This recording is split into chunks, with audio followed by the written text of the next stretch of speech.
Saya menjalani hidup tanpa beban, Pak. Gitu ya. Saya ikhlas saja. Dan saya melihat bahwa hidup itu perjalanan. Kita menuju ke satu titik. Iya. Ya udah berjalan terus saja. Bahwa di pinggir jalan tuh ada orang nongkrong komen kita, ada apa? Ya sudah jalan terus saja. Terus. Itu kalau seperti itu loss, Pak.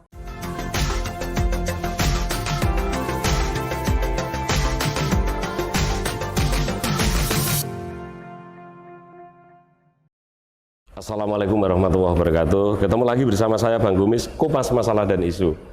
Para sahabat Bang Gumis, akhirnya kita ketemu dengan narasumber seorang petinggi yang masih muda sekali, kisaran umur 36, yaitu Pak Afif Fatur Rahman, Sarjana Hukum, petinggi Sumanding, Kecamatan Kembang, Kabupaten Jepara. Assalamualaikum, Pak Igi. Waalaikumsalam warahmatullahi wabarakatuh. Sehat ya? Alhamdulillah, sehat Bang Gumis. Iya, kelihatan sehat. Sumringah. Sumringah, senyum terus. Iya, iya. Di COVID-19 ini kan masih ada pemberlakuan PPKM. Apakah aktivitas Pak Igi untuk menjalankan tugas sebagai kepala desa masih lancar-lancar saja? Ya, alhamdulillah Bang Gumis. Jadi ini sebenarnya secara khusus di desa kami, dari dulu itu kasusnya sedikit sebenarnya. Gitu ya? Ya, dari awal bahkan 2020, 2021 kasusnya sedikit. Total dari awal ada COVID sampai sekarang itu tidak sampai 30 kasus. Sekitar 26 apa 27. Itu yang positif. Yang positif, yang positif. Dan ya memang ada di antaranya itu 3 meninggal dunia, dan itu pun dirawat di rumah sakit ya. Ada satu warga daerah lain tapi kebetulan dikuburkan di situ, sehingga dihitungnya 4 dari 26 kasus itu. Dan alhamdulillah sekarang sih ya berjalan normal kehidupan di desa. Masyarakat juga tidak seheboh dulu ya, pada awal-awal ada kasus, karena dulu memang sempat khawatir ya masyarakat itu karena ya SDM masyarakat desa seperti itu. Dan alhamdulillah ini berjalan baik, sudah tidak ada kendala lagi soal COVID sebenarnya. Isunya sudah nggak sesanter dulu gitu. Iya, betul. Kemudian untuk masyarakat Sumanding itu kan di dataran tinggi ya kayaknya. Betul. Karena di paling utara di Jepara. Iya. Ya kita masuk, kalau orang bilang sih memang Wonglor gitu ya. Iya. Jadi Kecamatan Bangsri, Kembang, Keleng, Donorojo itu kalau orang-orang sini bilangnya Wonglor gitu. Kita Sumanding ketinggiannya 600 sampai 700 lah. Paling tinggi 700 meter di atas permukaan. Berarti agak dingin di sana. Ya, tapi kalau sekarang udah beda dari zaman saya kecil ya. Sekarang kalau suhu rata-rata mungkin paling dingin masih 24. 22 lah. 22. Kalau 22 dingin. Yeah. Ya, kalau 24 itu 23 ya 22 lah. Yeah. Saya biasa ngecek di weather itu di HP. Di HP. Berapa penduduk Pak Igi untuk Desa Sumanding itu? Terakhir 2021 kemarin sudah dicek sama teman-teman itu kira-kira 3.150-an. Tidak sampai 3.200, laki perempuan dihitung dari yang baru lahir sampai tua ya, keseluruhan. Nggak begitu banyak. Nggak begitu banyak. Ya. Karena sana itu kan memang secara geografis itu kan penduduknya agak mencar itu ya enggak? Ya betul. Karena pegunungan. Kita punya 2 duku. Ada 2 duku dari 3.150-an jiwa itu dibagi 2 duku. Dan karena non sewu, lokasi kami itu kan kalau di Kecamatan Kembang, Keleng itu kan satu desa dengan desa lain itu dipisahkan hutan. Terus ya jauh-jauh gitulah, ngeblok-ngeblok gitu. Jadi penduduknya sedikit iya, lokasinya di atas iya, mayoritas petani ya begitulah. Ya. Kemudian potensi apa yang ada di Desa Sumanding Pak ini?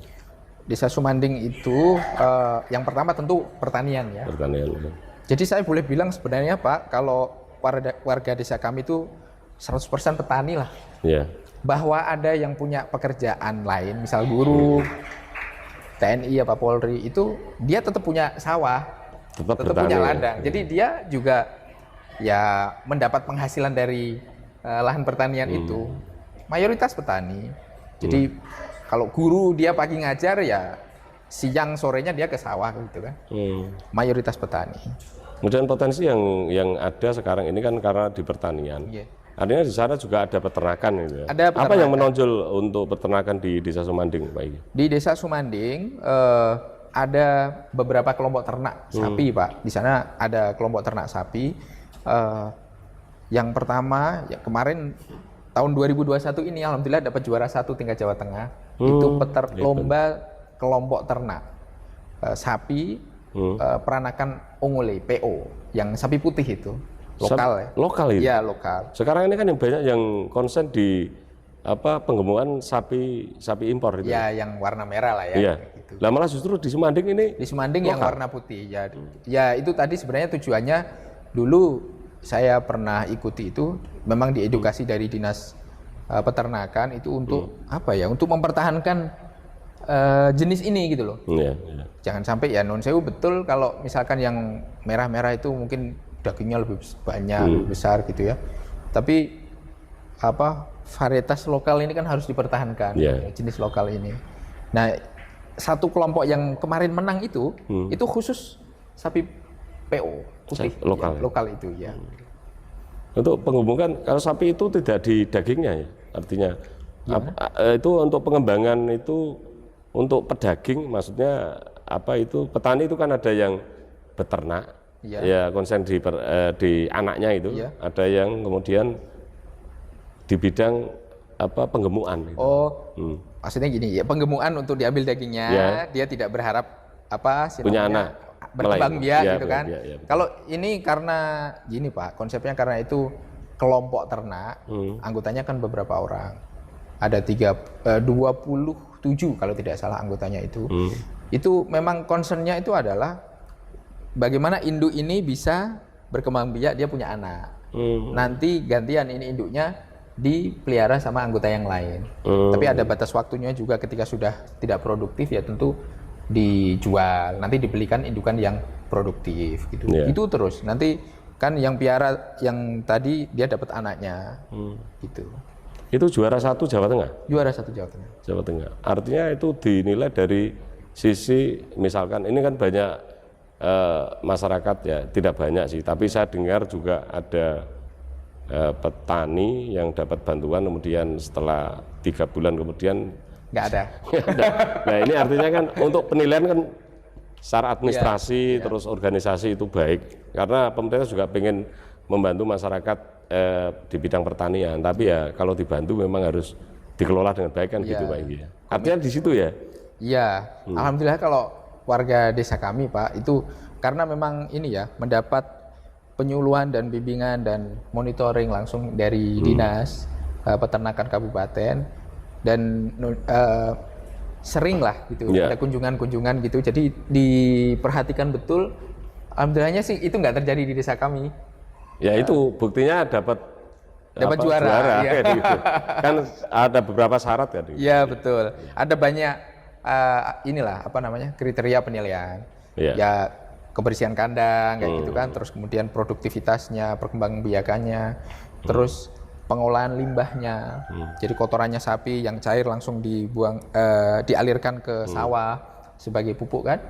Terus yang padat, limbah padatnya dikeringkan, nanti digiling, terus jadi pupuk kering, dikemas gitu. Jadi kalau itu memang kreatif anggota kelompoknya itu. Jadi kalau misalkan ada yang berminat gitu, ya dikirim itu pupuk keringnya itu.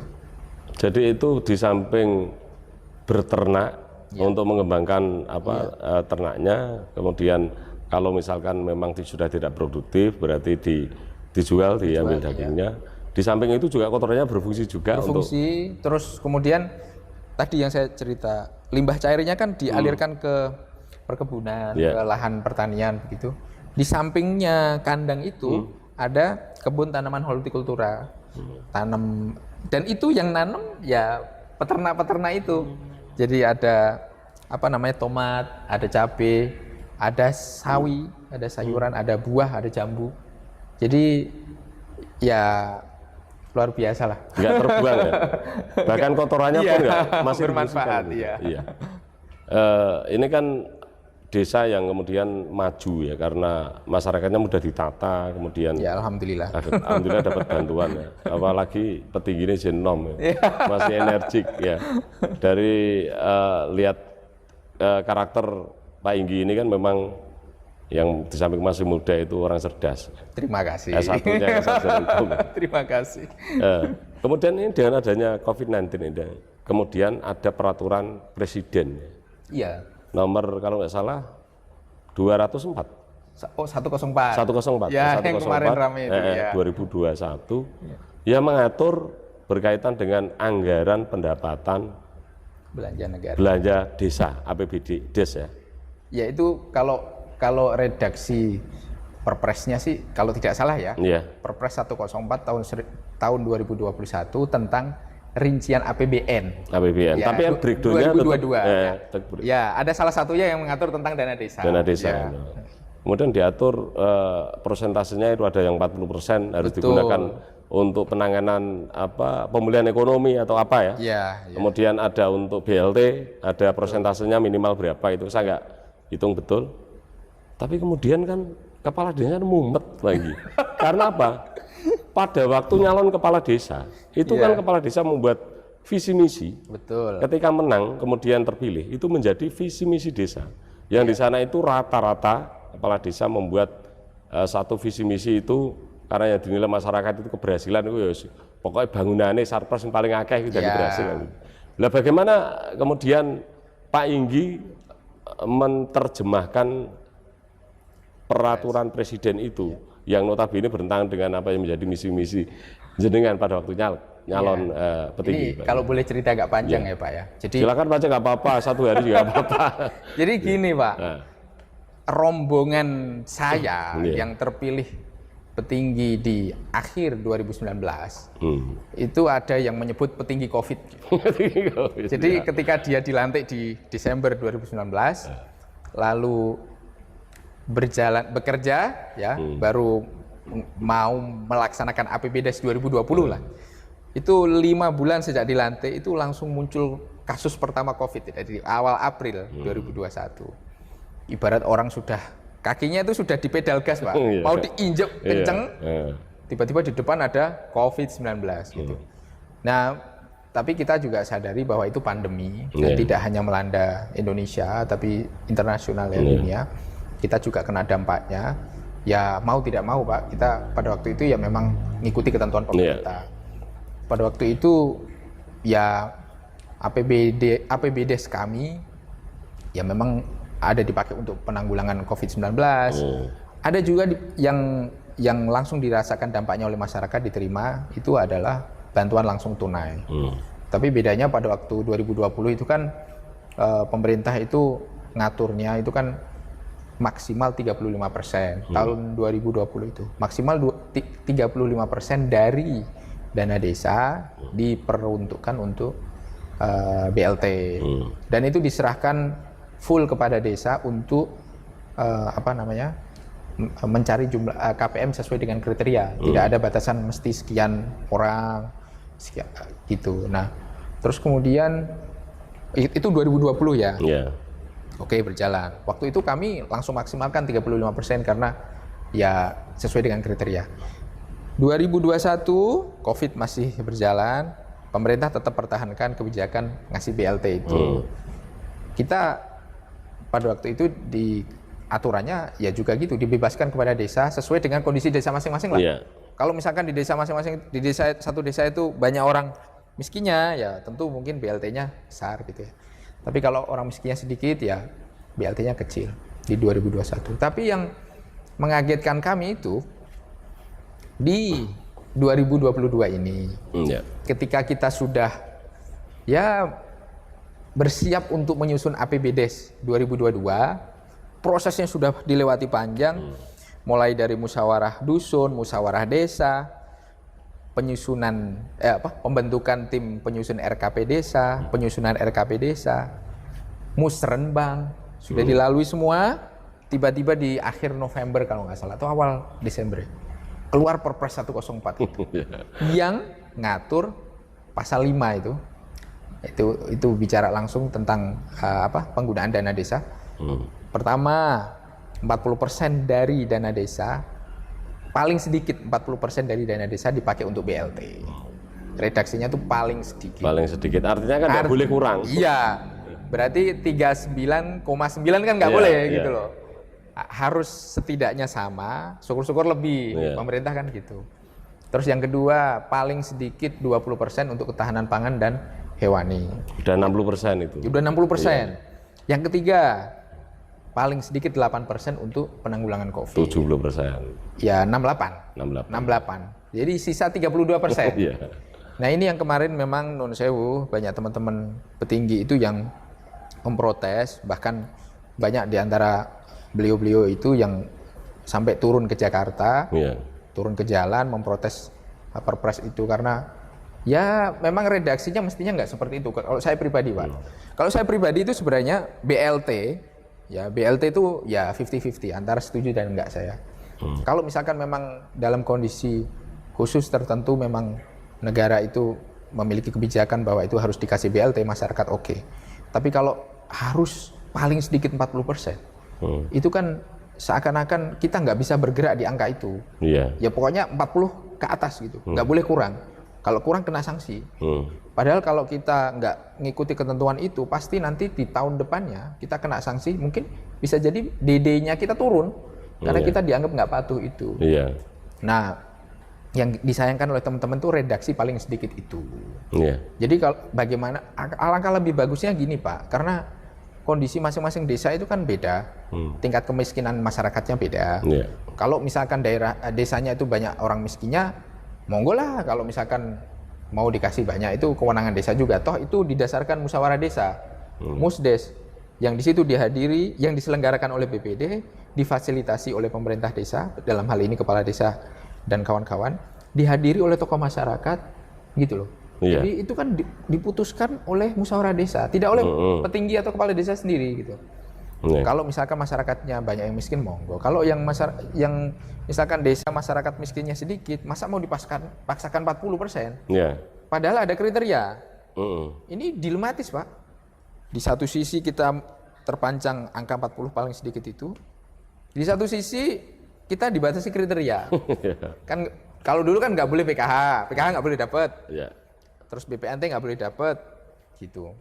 Terus yang sudah dapat dari JPS kabupaten, provinsi, pusat nggak boleh dapat BLTDD kan gitu, untuk pemerataan. Sehingga harapannya kami kalau boleh kami sampaikan kepada pemerintah itu janganlah pakai redaksi paling sedikit. Jadi kembalikan saja kepada desa, dia yang paling tahu persis kondisi masyarakatnya di desanya. Berapa jumlah orang miskin, berapa jumlah orang yang perlu dibantu itu yang tahu di desa, Pak. Betul. Kalau desa miskin ya mungkin 40% bisa keserap, tapi kalau desa yang nggak begitu banyak orang miskinnya, susah itu juga nyerap. sama sampai di situ, Pak Enggi. Jadi ketika ada batasan minimal itu 40%, kemudian jangan sampai terjadi kemudian ada desa yang masyarakat di bawah garis kemiskinan itu kemudian karena dibatasi 300 ya per 300.000 per PKP. Kemudian angka 40 itu tidak terserap karena misalkan ada desa yang kemudian yang di bawah garis kemiskinan itu nggak begitu banyak. Nah terus cara untuk melaporkan itu agar habis 40% itu kan itu repot, Pak. Jadi mau ke samping kena aturan 40%, samping kiri, samping kanan kena kriteria. Gitu. Makanya serba repot. Tapi nun sewu, tadi hari ini saya baca ada infografis di websitenya Kementerian Desa itu lucu lagi. Jadi di situ saya baca itu kalau nggak salah desa yang penerimaan dana desanya di bawah 800 juta itu sekian persen dari dana desa. Jadi ada kelas, ada apa sih namanya, pengelompokan gitu. Didasarkan dari besar kecilnya dana desa yang diterima masing-masing desa. Terus 800 sampai 1,2 sekian persen. Di atas 1,2 sekian persen. Saya lupa persentasenya tadi. Nah itu kalau seperti itu mungkin agak fair, Iya. agak fair. Tapi sekali lagi, redaksi paling sedikit itu loh Pak. Iya. Paling sedikit sekian persen. Itu kan, itu mengganggu kami. Jadi, Kayak angka itu nggak boleh dilanggar itu. iya, meskipun sebenarnya Pak Menteri Desa, Gus Menteri, itu sudah pada satu kesempatan berpidato, itu kalau nggak salah di Jawa Timur, itu sudah menyampaikan, nggak bakalan timbul masalah hukum. Beliau bilang gitu. Terus kemudian, tidak harus 40% dipaksakan. Kalau misalkan memang tidak ada, ya jangan sampai 40%. Tapi nuwun sewu, kita itu kan apa-apa itu berpegangan pada yang tertulis, kan begitu. Perpres itu kan produk hukum. Harus undang-undang, harus regulasi. Iya, peraturan presiden. Itu yang bikin presiden loh Pak, gitu. Dianulir secara menteri nggak Dan mungkin. itu tidak memunculkan penafsiran, cukup jelas itu. Iya. Tidak perlu penjelasan karena paling sedikit sekian persen. Itu artinya apa? Ya namanya perpres itu kan sudah detail dibacakan. Iya. Kalau undang-undang masih abstrak. Ya, begitu. Jadi kalau bisa sih kita berharap ya mudah-mudahan ya pemerintah mengkaji ulang Perpres 104 ini dan setidaknya menghilangkan redaksi paling sedikit itu tadi. Ya. Kemudian ada permasalahan yang menarik juga sering saya tahu di medsos maupun teman-teman kepala desa. Kepala desa sekarang ini kemudian banyak yang dibisui masyarakat. Ya. Gara-gara yaitu pengertian yang dapat BLT ini masyarakat nggak mau tahu. Entah ini pemerintah tahu atau tidak. Ya. Tapi yang punya motor, yang punya mobil rumahnya bagus itu ketika nggak dapat bagian itu karena pilkades dipilih oleh masyarakat. Ya. Ini kan pendukungnya, ini orang pendukungnya Ya. kan. Ini kan kepala desa digolekno musuh rakyat itu. Iya. Iya kan? Itu sebenarnya Pak Iya. dari tahun 2020 ketika pemerintah mengeluarkan kebijakan BLT-DD yang karena alasan Covid itu ya. Itu sudah dikeluhkan oleh banyak kepala desa. Apalagi kalau saya baru periode pertama ya. Iya. Teman-teman kepala desa yang sudah kedua, ketiga itu mereka sudah pernah mengalami sebelum-sebelumnya. Iya. Dulu zamannya Pak SBY kan juga gara-gara kenaikan BBM ya. Kan ngasih BLT itu ya, BLT. Ya karena kenaikan BBM. Menjelang 2014 kalau nggak salah. Terus 2008 juga gitu. Teman-teman yang sudah petinggi kawaan itu sudah pernah mengalami itu dan cerita kepada kita yang junior itu ya biasa, di Paidu itu sudah biasa.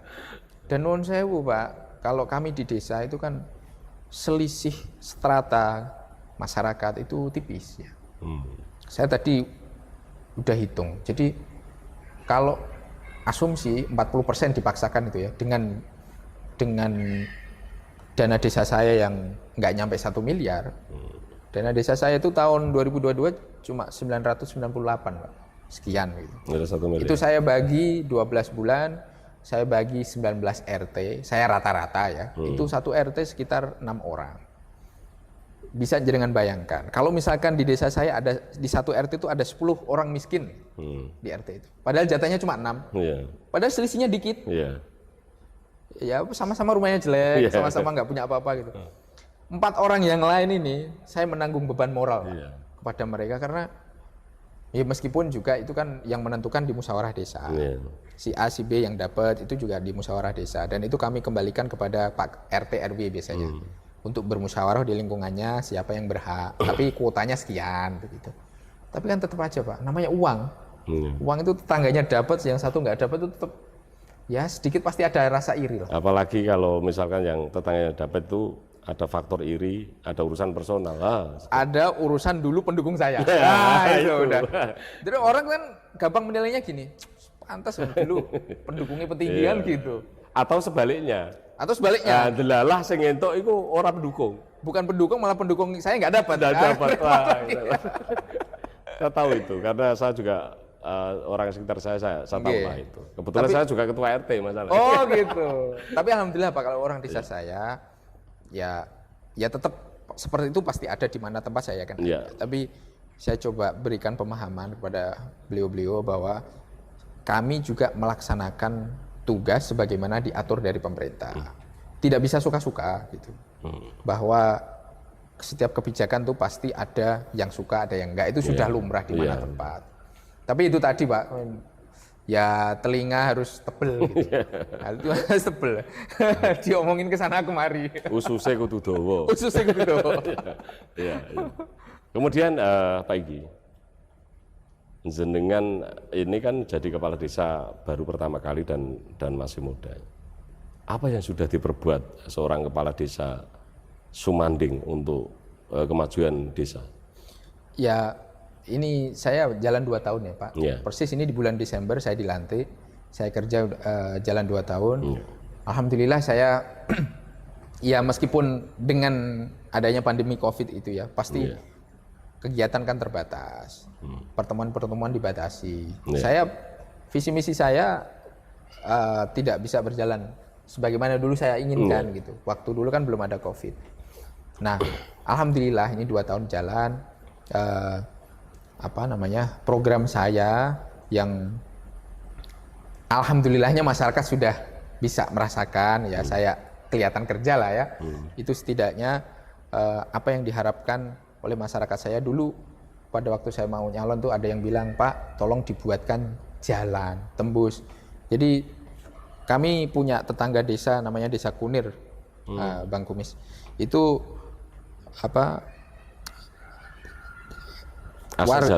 warga desa kami di Sumanding ini itu banyak punya kerabat di Desa Kunir, ya. Begitu juga sebaliknya, orang Kunir juga banyak punya kerabat di Sumanding. Selain itu mereka gini ya, mereka membutuhkan jalan supaya mereka ini connect gitu loh. Antar desa ya? Antar desa itu connect. Selain itu kan memang ada lahan pertanian yang kalau misalkan dibangun jalan itu kan lebih enak. Mereka pergi ke sawah ya pakai kendaraan bisa, ngangkut hasil pertanian juga mudah begitu. Mereka bilang, Pak tolong dibuatkan jalan nanti kalau jadi ya, bilang gitu. Ya insya Allah saya bilang gitu. Dan alhamdulillah, jadi di 2021 ini kami berhasil membuat jalan tembus di antar desa ini. Kami selesaikan kemarin di bulan Oktober kalau tidak salah. Oktober. Dan itu murni pelaksanaan dari visi misi saya Pak. Karena gini, saya dilantik Desember 2019 ya. Itu APBDes 2020 sudah jadi. Jadi sudah jadi oleh pemerintahan sebelumnya kan gitu. Oleh beliau yang pemerintah sebelumnya. Jadi 2020 itu petinggi angkatan saya itu melaksanakan APBDes yang sudah ada. Jadi nggak bisa saya nggak bisa mengubah itu. Jadi bisa, saya tinggal melaksanakan. Tapi kalau yang 2021 ini kan memang saya langsung memasukkan visi misi saya. Alhamdulillah jalan tembus antar desa itu sudah terbangun, terbuka lah meskipun ya masih jalan tanah dan kami baru tabur makadam dan sirtu ya. Selain itu juga ada satu harapan lagi yang alhamdulillah juga sudah terlaksana oleh harapan dari masyarakat yang sudah kami laksanakan itu adalah pembangunan jalan usaha tani yang ada satu titik ya. Ini keputus Pak. Keputus itu jadi jalan dari Dukuh Sumanding sini sampai ke sawah ini sudah ada jalannya. Tapi di sini keputus. Putus di sini ada Dukuh. Nah, saya menyambungkan ke sini. Jembatan ya? Bukan jembatan tapi jalan. Buka jalan iya. Nyambung ke sini itu di Blok Kasimbar. Ya memang masyarakat itu kan ngelihatnya itu kalau bisa dibilang itu indikator keberhasilan penting itu kan fisik. Iya. Bangunan fisik. Dimanapun kan gitu. Seperti itu ya. Ya harapannya ketika mereka ketemu saya waktu saya mau nyalon ya gitu, ya fisik gitu. Iya. Tapi saya juga punya program-program non fisik pemberdayaan begitu yang akan saya laksanakan dan saya ingin mengedukasi mereka bahwa sebenarnya petinggi itu jangan dilihat cuma itu aja. Bahwa menjadikan desa itu kondusif, masyarakatnya pinter-pinter, terus kemudian tertib, ya gitu. Pelayanannya ya bagus. Itu mestinya juga menjadi indikator keberhasilan petinggi.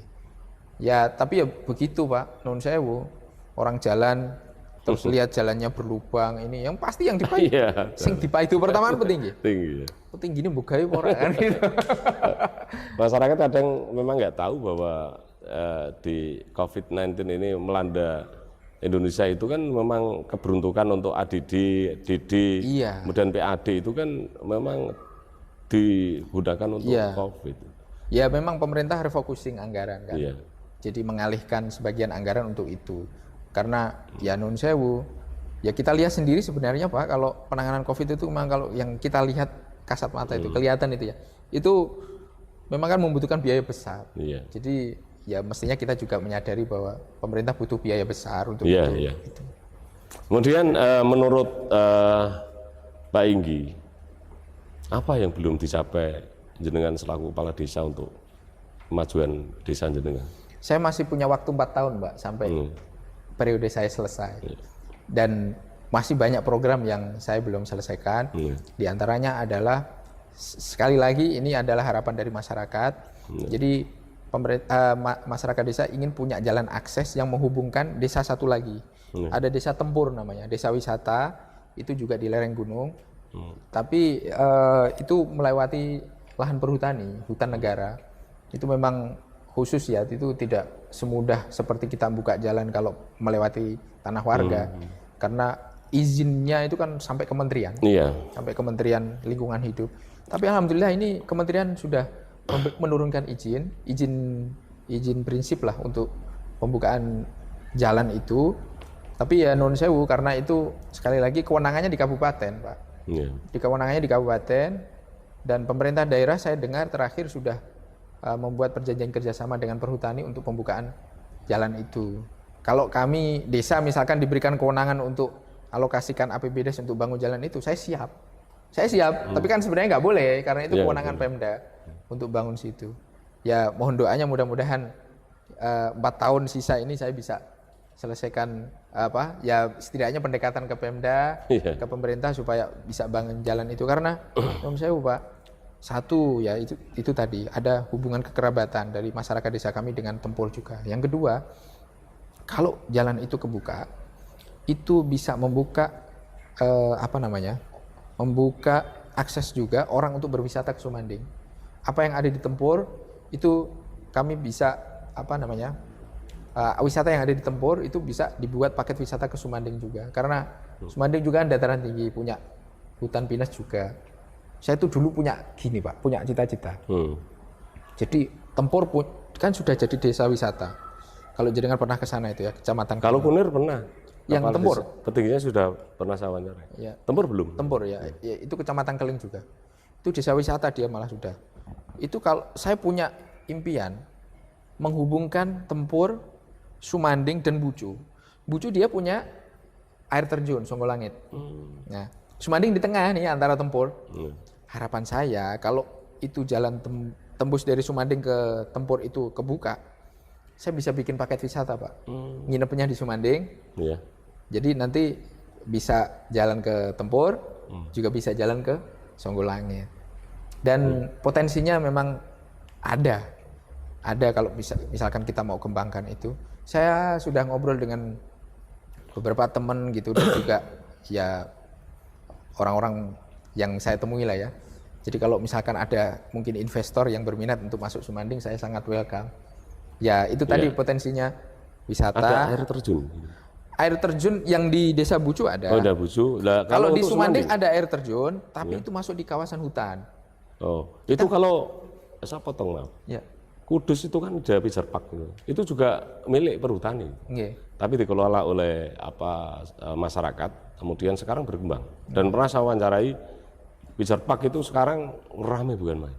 Nah itu bisa sebetulnya kerjasama antara masyarakat setempat dengan perhutani gitu. Itu bisa sebetulnya itu. Karena sekarang gini Pak Inggi, untuk sekarang ini kan masing-masing desa, kabupaten dan provinsi berlomba-lomba untuk membuat satu desa wisata atau kabupaten wisata, punya objek wisata yang kemudian bisa orang nggak usah jauh-jauh lah. Orang itu mau ke Bali itu apa sih? Kan di pantai, kemudian di pemandangan-pemandangan yang bagus. Kemudian orang mau ke Malang itu kan ya paling hutan itu. Kalau di Jepara, kalau di Kudus ada suasana yang sama dengan sana, kenapa harus jauh-jauh gitu? Betul. Itu potensi itu ada kok Pak di desa kami sebenarnya. Tapi nun sewu saya tidak, ini bukan excuse ya. Saya nggak beralasan tuh bukan. Ya memang baru jalan 2 tahun. Sudah gitu COVID. Sudah gitu memang nun sewu. Beberapa pengalaman itu yang saya dengar ya. Itu kalau dengan perhutani itu tidak mudah gitu. Apalagi kalau hubungannya dengan kawasan hutan. Itu memang saya pahami sendiri karena dulu saya juga pernah matur dengan perhutani Kami kan wilayah desa kami kan juga ada yang tadi Pak, kawasan hutan itu tadi. Kami pernah matur dengan perhutani mau pakai lahan di situ untuk lapangan voli, kami ratakan aja nggak diizinkan. Karena itu tadi mungkin khawatir dengan ketentuan peraturan ya, khawatirnya nanti disalahkan segala macam gitu. Mungkin barangkali begini, kalau misalkan Pak Igi ini buka untuk akses ekonomi yang di sana itu ada pendapatan, barangkali perhutani juga welcome. Kalau voli tidak produktif kan secara ekonomi, barangkali loh. Ya mudah-mudahan Pak, ini kami juga pendekatan dengan perhutani tidak putus. Ya mohon doanya mudah-mudahan itu berhasil lah cita-cita kami. Semoga ini perhutani juga nonton. Nanti kemudian nelpon sama Pak Igi. Boleh digunakan gitu ya. Kan memang ada peraturan bahwa untuk hutan itu kan kalau hutan lindung nggak boleh dibangun itu baru. Itu kan harus memang harus taat pada aturan. Yang terpenting itu gini, hutan daripada nganggur saja, gitu kan, nggak terawat itu lebih baik dirawat tapi menghasilkan. Betul. Harapan kami begitu Pak, mudah-mudahan. Dan semoga Pak Igi ini, karena semangatnya Pak Igi ini, saya lihat ini sudah melampaui sebagai kepala desa. Itu, kecerdasannya itu sudah melampaui sebagai kepala desa. Karena kita wawancara sudah hampir 1 jam, nggak terasa ini. Ya. Saya ada 2 permintaan. Yang pertama, apa sih moto hidup seorang petinggi Sumanding itu, Pak Afif itu? Saya menjalani hidup tanpa beban Pak. Gitu ya. Saya ikhlas saja, dan saya melihat bahwa hidup itu perjalanan. Kita menuju ke satu titik. Ya udah berjalan terus saja. Bahwa di pinggir jalan tuh ada orang nongkrong komen kita, ada apa? Ya sudah jalan terus saja. Itu kalau seperti itu lost Pak, nothing tulus. Itu moto hidup saya. Jadi jalani hidup ya apa adanya tanpa beban, menuju ke satu tujuan. Gitu. Baik. Ya. Kemudian yang terakhir Pak Igi, saya minta closing dari Pak Igi untuk silakan mau warga Sumanding atau masyarakat Jepara pada umumnya atau masyarakat Indonesia sebagai petinggi yang masih muda, petinggi yang masih energik dan petinggi yang cerdas. Karena S1-nya itu sarjana hukum, saya kira hafal hukum. Oke, silakan. Baik, ini saya perlu sampaikan. Jadi ya itu berlebihan ya tadi disampaikan bahwa kalau muda ya nggak bisa bohong karena usia ya, hitungan itu pasti. Tapi kalau cerdas saya kira ya itu relatif lah, orang ngelihatnya gitu. Mungkin nampak luarnya seperti ini, tapi realnya kita nggak ngerti. Harapan saya ya ini secara umum saja Indonesia. Jadi Indonesia hari ini itu orang bilang surplus demografi. Ya, usia penduduknya yang usia produktif lebih banyak dibandingkan yang nggak produktif. Usia di bawah 40 tahun mayoritas gitu. Dan hari ini yang sadar gadget, yang tahu IT, yang ngikuti medsos begitu. Saya berharap ini tugas berat sebenarnya generasi ini. Apa orang bilang generasi milenial ya. Karena ini 2022 yang namanya negara itu dikelola oleh satu rezim yang setiap 5 tahun ganti gitu. Saya pikir 2024 nanti bisa jadi akan mulai nampak generasi-generasi itu yang duduk di posisi-posisi penting. Jadi harapan saya menyeimbangkan antara kemampuan umum itu dengan ya kemampuan spiritual kita. Jadi bolehlah kita punya gagasan, punya punya keinginan, target yang tinggi-tinggi begitu, tapi jangan tinggalkan spiritualitas. Karena dari situ kita merefleksikan diri kita sebenarnya itu bukan apa-apa gitu. Ini kadang-kadang kenapa saya bilang begitu? Karena teman-teman muda begitu Pak. Saya kan ngalami sendiri. Saya sering itu ngobrol dengan teman-teman di desa itu. Ya saya sampaikan, saya sudah melewati masa kalian, anak-anak yang di bawah usia saya itu. Hati-hati begitu. Jangan terlalu sering, jangan terlalu ngikuti keinginan. Karena salah ngambil keputusan di usia itu dampaknya panjang di usia ke depan. Jadi saya harapannya secara umum ke Indonesia, teman-teman muda yang mungkin dalam waktu dekat punya peranan, punya kegiatan ya yang penting gitu di pemerintahan, saya berharap seimbangkan itu tadi, seimbangkan kemampuan umum, dia dunianya gitu, juga dengan spiritualitas. Karena itu bisa ngontrol diri kita gitu. Ya, ya. Baik, terima kasih Pak Afif Fatur Rahman, Sarjana Hukum, petinggi Sumanding, Kecamatan Kembang, Sama-sama. Kabupaten Jepara. Sama-sama. Semoga menjadi kepala desa yang amanah sesuai dengan Amin. keinginan cita-cita luhur dari seorang petinggi Sumanding, dan apa yang menjadi cita-cita Pak Afif selalu dikabulkan oleh Allah Subhanahu wa taala dan dijauhkan dari segala fitnah. Amin. Dan semoga di COVID-19 ini, pandemi COVID-19 ini, keluarga Pak petinggi tidak ada yang kena itu loh. Dan Amin. masyarakatnya juga. Ya, amin. Sekali lagi terima kasih. Pak Igi. Sama-sama, Bang Gumis. Salam sehat. Salam Ya, sehat. ya. Baik para sahabat Bang Gumis, itu tadi wawancara dengan petinggi Sumanding, Kecamatan Kembang, Kabupaten Jepara, yaitu Pak Afif Fatur Rahman, Sarjana Hukum. Apa yang menjadi bincang-bincang kita, semoga ini bisa bermanfaat untuk banyak orang. Pesan Bang Gumis, terkadang Tuhan tidak memberi yang kita minta, tapi yakinlah bahwa Tuhan memberikan apa yang kita butuhkan. Saya Bang Gumis, sampai ketemu di lain kesempatan. Wassalamualaikum warahmatullahi wabarakatuh. Salam sehat. Waalaikumsalam.